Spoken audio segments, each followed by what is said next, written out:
So, ituloy muna natin to, no? Ituloy muna natin to. Mass of parang mass of inertia o point of inertia ng isang circle. Okay, pag circle, ayan, yan naman yung formula niya, no? Mechanics. No, mechanics. So, moment of inertia ng circle. Ayan yung pinakamadaling formula. Pi over 4 at saka pi over 64. Pag yung R is given yung radius, kapag ka yung given yung diameter, ayan. So, dyan sa baba, yung examples natin. No? Mabuti na pag-aaralan natin itong mga to, may mga ganito pala. No? Ito yung mga added knowledge, no? Na malaking tulong sa atin para makapag-isip ng tama.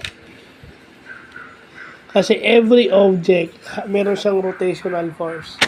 So, yun yung magandang na-enhance na ano natin. Kasi, hindi naman ako pwedeng mag-enhance ng life skills kasi limitado. So, mas importanteng alam ko to.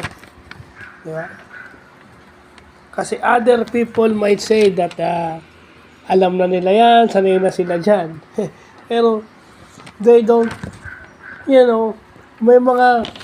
sa process kasi medyo pareho ang nangyayari pero iba yung way para makarating ka dun sa pareho yung end result, pareho yung resulta pero may diversion, may iba, may different.